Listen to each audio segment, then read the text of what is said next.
Hey everybody, it's Meredith Miller with Inner Integration. Today I have Respond versus React Level 2. This video is a follow-up from the Responding versus Reacting video I did back in 2017, almost a little over a year ago.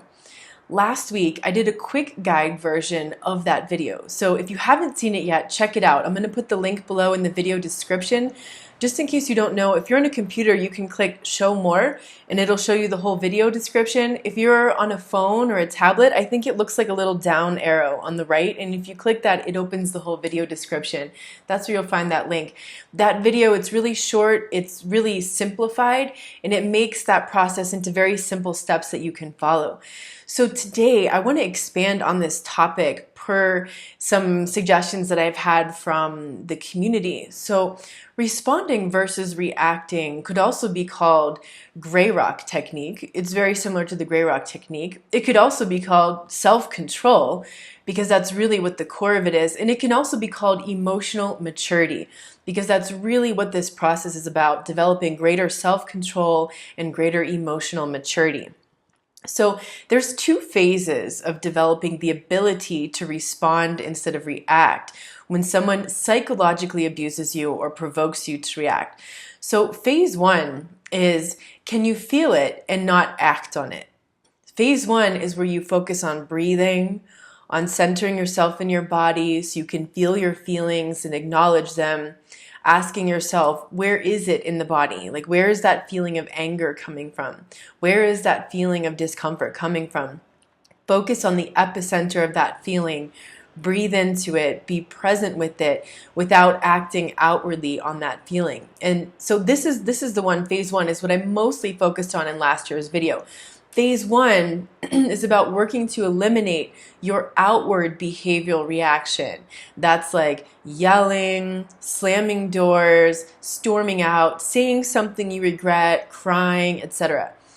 So you've got to still deal with the emotions later. And in this early phase one, you're going to have a lot of emotions afterward. Like if you can stop yourself from giving the external behavioral response, that's amazing.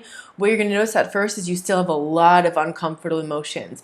It's really important not to show that emotional reaction to the manipulator in the moment. Don't give them that satisfaction of seeing your emotions upset. That's what they want. They literally want nothing more than to see you that upset in the moment when they're laying into you because it feeds them with narcissistic supply. So maintain your dignity in the moment and then purge the emotional residue ASAP. But once you're in a safe place, by letting yourself feel it and either talking about it to someone else or talking to yourself or journaling about it and then work on releasing it. So it's really important that you still work on releasing that emotional response later. Just don't give it to the manipulator in the moment. Now, phase two of respond versus react is, can you get to the point where it doesn't disturb your emotions and knock you off center anymore?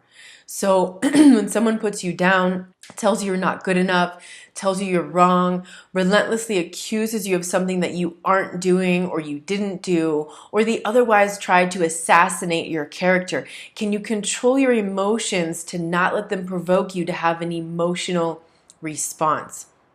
So your work to eliminate your internal reaction, which is the anger, the sadness, the outrage, the hatred, etc., that's what takes place in phase two. Give yourself a reality check. That's what's going to help you to not feel such an emotional reaction to that person. Give yourself a reality check. Tell yourself something like, you know, this person is never going to accept self-accountability. I've tried over and over and over again. It's just not going to happen. Or this person is never going to see reality in the way that I do. I have tried over and over and over. So stop waiting and efforting for that to happen. You know, get your mind right. Or tell yourself, you know what? This person clearly doesn't care about me because they've proven over and over again. So why am I caring so much about this person? Why am I letting this person who doesn't care about me control my emotions? So these kinds of questions are going to help shift your perspective so that you can start to neutralize that emotional reaction, that internal reaction. This is level two. So to be clear, before I get some hate mail here, this topic is not about physical attack.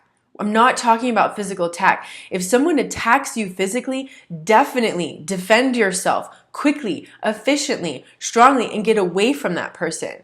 If it's someone in your life, like a partner, a family member, this is your wake-up call to get out ASAP. Okay, so that's physical abuse, physical attack. That's something else. What I'm talking about is bullying. Bullying that doesn't involve physical attack. Okay, so learning how to respond instead of reacting does not mean in order for you to stay in a relationship with someone who's abusing you. That's not the point. The point isn't to change the narcissist and to be able to just stay in this abusive relationship. That's not the point. The gray rock method, the respond versus react techniques are strategies to deal with manipulators when you're working on an exit plan or when you absolutely have to deal with them on a minimal contact basis, like co-parenting. Maybe you have a child with one. Maybe you have a job with a narcissistic boss or some horrible coworkers that you can't leave yet. Or maybe you have a neighbor like that and you can't move away yet. Maybe you own your home. Maybe you own your home, or your lease isn't up yet, or you just don't have the financial means to move away yet. That's what this is going to help you with. These are boundaries that you set and a level of emotional maturity that you develop in order to protect your peace and not give away your power to a manipulator. The moment I learned the importance of not giving the narcissist a reaction was when a guy who was living with me was putting me through the discard. He got up from the sofa next to me so he could stand across from me and see my reaction. And somehow I sensed this is what he was doing. And he started laying into me. He said, you know, if something happened to you or you disappeared, it would be like nothing for me. Okay, so maybe my routine would be off for maybe like 3 days, but then it would be like you never existed. That's a pretty horrible thing to tell somebody. I wanted to cry, I wanted to yell, I wanted to react. I focused on my breath instead. I could feel the anxiety, the anger, the sadness tingling through my body, and I wanted to act on it. But something inside me told me, do not react. Whatever you do, do not cry, do not yell, do not say anything that lets him know that you care about what he said or that he upset you. I knew it was time to get out ASAP, but I also wasn't going to tell him that in the moment. I wasn't just going to yell that at him because I would give him what he wanted. And he was pissed that he didn't stir my emotions like that. So he kept escalating the conversation, trying to get a reaction out of me until he gave up. And the next day, he basically disappeared. He just made it easy on me. So once you can see how desperate the narcissist gets, when you starve them of this supply, it actually gets easier to not react because you see it's working. Now they're the ones who look crazy instead of you, because you know that's the dirty trick about abuse, is they provoke and provoke and provoke you until you freak out and react, and then they point the finger at you and you look like the crazy one. So this turns it all back around. Now, as I've mentioned before, where the mind goes, the energy follows. The mind is the direction. The emotion, the energy is the power. So just like we practice not sending our energy in a direction we don't want it to go with the mind, we also have to practice owning our power and not giving it away by emotionally reacting. Yes, you have a right to feel however you feel about it. You do. And at a certain point in your growth process, which is usually later in stage 2 of the recovery after narcissistic abuse, that's when you can recognize that you don't want to let people make you feel a certain way anymore. You realize that you don't want to give your power away like that anymore. You develop boundaries like a mofo to keep people like that away from you. And then when they do show up, your boundaries stop you from engaging and giving your power away. In stage 1 of the healing process, you're going to have all these rationalizations why you're still a victim when you don't give the narcissistic supply or the emotional reaction to the abuser. So if you hear yourself saying things like, it's not fair, they get to yell and I can't, they get to say whatever they want and I can't, they get to call me names and I can't call them names, they get to make me feel a certain way, that's essentially the equivalent of a toddler temper tantrum, and it lets you know that you're coming from the victim consciousness. Now, if you were raised by a narcissist and a codependent, people pleaser, empath, whatever you want to call that other parent, if you were raised by one and one, then you were likely raised by two adult children. Two adult children, because even the codependent, people pleaser, empath is an adult child who had a child's level of emotional intelligence and poor communication abilities. That's likely where you learned to emotionally react instead of respond, because that's what was modeled for you. Now, that wasn't your fault.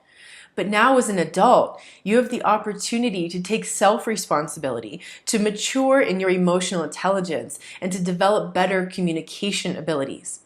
If you want to have a healthy relationship with someone someday in the future, it's important to work on emotional maturity, because healthy people are going to be turned off by emotional immaturity. The topic of responding versus reacting is one of the most powerful ways to take control of your life. Once you accept that the manipulative person or situation is what it is, and you recognize what a waste of your energy it is to keep giving emotion to that, to go on the defensive, to explain yourself over and over through the circular blame-shifting conversations, to try to get them to see it your way, or to try to prove yourself that you're worthy. Worthy is just a huge waste of time. About a year and a half ago, I did a video on 5 ways to disarm a toxic person. That's my most viewed video. It's got like over 842,000 views now. In that video, if you haven't seen it yet, I gave you some deflecting phrases that you can use to Tai Chi their energy away. Every time they come at you with something, you just ward it off. You Tai Chi it away so you don't absorb it, internalize it, and react to it.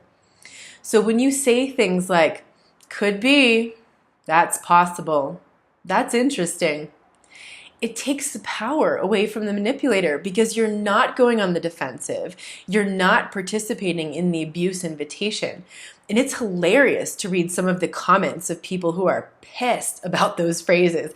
They call them passive aggressive or condescending. It pisses toxic people off when you don't give them anything juicy to grab onto. They might call you passive aggressive, condescending for not playing the abuse game. That's okay. That's okay. That doesn't define you. That shows their desperation when they didn't get the narcissistic supply from you. Responding is partly about learning how not to take it personally when someone says awful things to you. When you don't take it personally and you realize that person is just being who they are, then it's easier to stop caring about what they're saying to you, because you realize their behavior is all about them and their issues. And you can understand clearly that you don't want to hang out around that person, because it's always going to be like that with them. Now, maybe it's not even a really abusive situation. Maybe it's just someone who just throws a few zingers at you now and then. Like, maybe you help this elderly person sometimes, and when you gave her your hand to help her cross the street, she goes, "Your hands are so rough." Now, instead of going on the defensive, say something with a lighthearted laugh like, "Oh yeah, that's interesting. You're the only person who ever said that." And you know inside, she's the only person who ever said that, because when you put your hands on people, they love your hands. They tell you over and over again, "Oh my God, that feels so good." You know inside that's not about you. And since you didn't give her the reaction, maybe she has to escalate it to try to get a sense of control back. So she says, "You have cook's hands." Now, she knows you cook really well, and she also knows like your food is basically restaurant quality. And she also knows that the cook isn't the rank of the chef. So the statement is doubly loaded to put you down. Remind yourself that she was just waiting for an opportunity to use that phrase. You happened to show up. You happened to be the person at the time.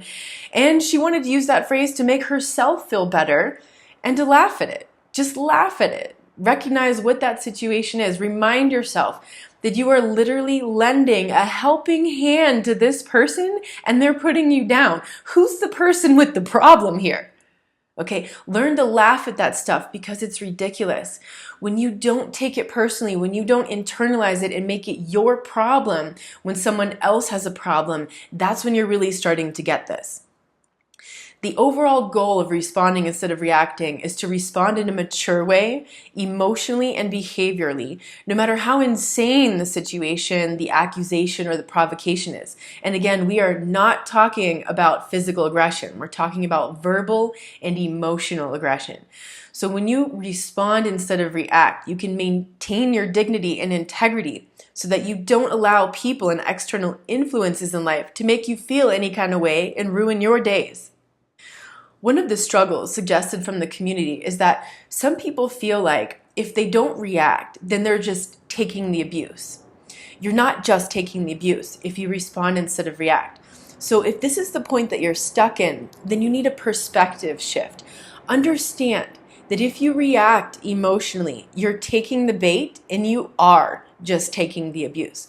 You can fool yourself into thinking that you're standing up for yourself by reacting emotionally or yelling or slamming the door, but actually that's the point where you become the doormat because you're allowing another person to control your emotions and your behavior. And then the worst part is deep down, you don't like yourself when you react like that because you're reinforcing the low self-worth that the narcissist is working so hard to create inside of you. Your ego will try to convince you that it's a sign of strength if you freak out and yell back and slam doors or break things or outright abuse that person and call them names or get involved in a 4-hour long circular conversation expending energy and time on the defensive for nothing.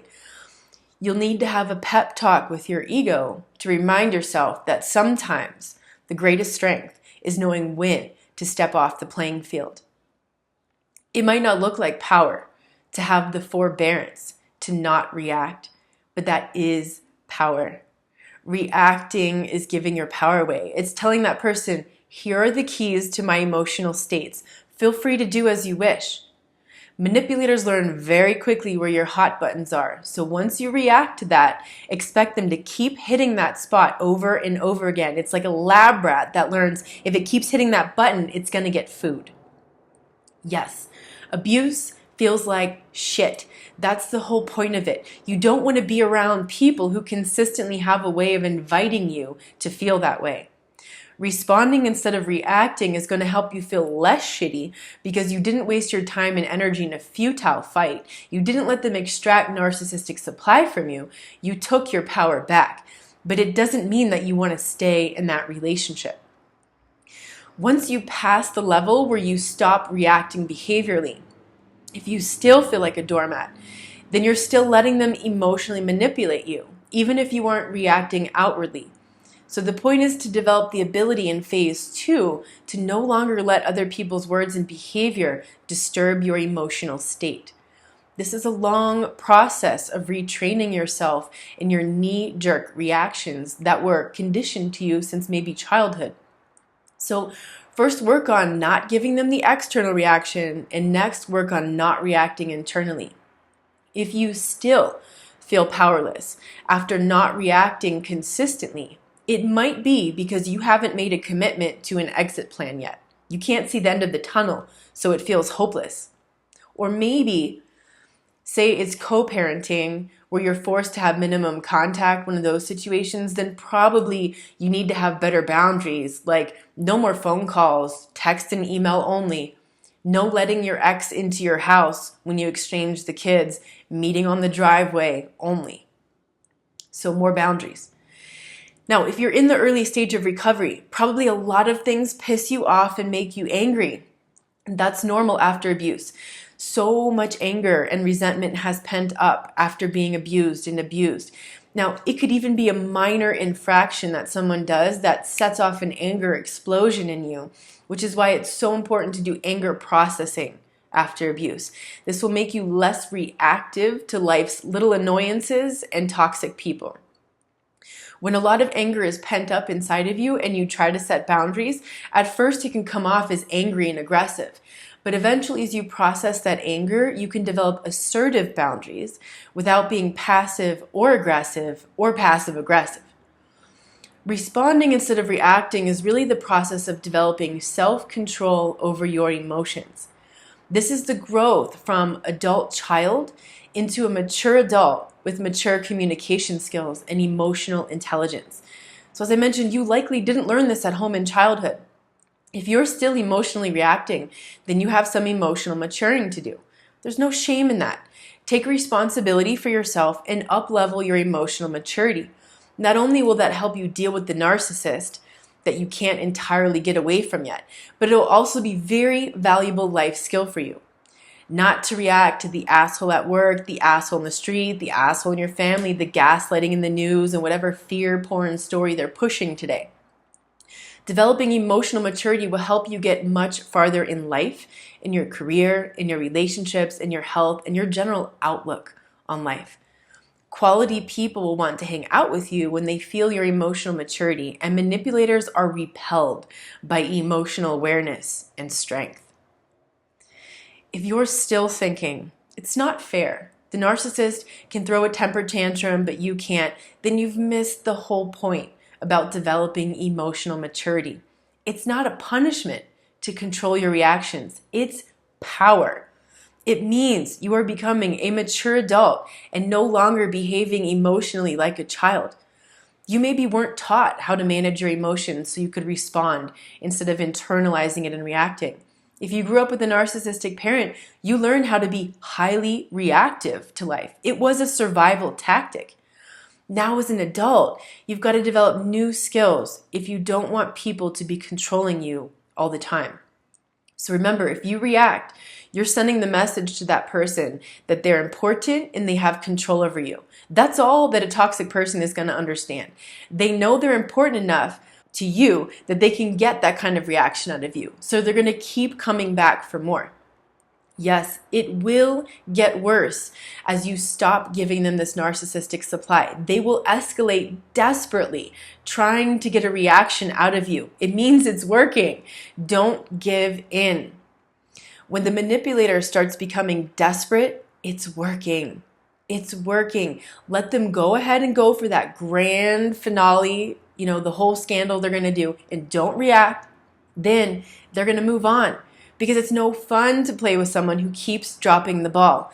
And that's essentially the practice here. You just keep dropping the ball. Every time they set you up for something, you drop the ball. They set you up, you drop the ball. So in the first phase of mastering responding instead of reacting, you're likely going to feel awful after the interaction. That means you need to process the emotion. So do it alone or do it with friends and support groups if you have that available to you. And then really look into what pissed you off so much about what happened. What did they hit? And what can you do about it? What control do you have over the situation? And why are you giving that person so much power over you? When you don't give a reaction to avoid giving the narcissistic fuel, expect to be called cold or aloof or not compassionate for not reacting. They're upset that they didn't get their energetic supply from you in the form of your emotions. So they have to call you cold and aloof and not compassionate or other things because they want to manipulate you into giving them that supply, and they know you don't want to be thought of as someone cold or aloof or lacking compassion. The goal of responding instead of reacting isn't to get the narcissist to admit that you're right. They're not going to do that. You might as well wait for the government to admit their corruption. It ain't going to happen. Your ego is going to tell you that you lost because the narcissist won't admit that you're right. And that's where you've got to get new perspective. You didn't fall for it. You won. Not reacting is a boundary. It's an emotional and mental boundary. So first you stop the outward reaction, then you learn to control the inner reaction by not internalizing what they said or did. The point is that eventually you train yourself to not even feel the emotional reaction. That shift comes through practice over time. Eventually you'll get it and you'll feel a whole new level of control over your life. Sometimes a manipulator will do a hit and run. Someone suggested this in the community as well. This is like where they say a passing comment and then they walk away before you can respond.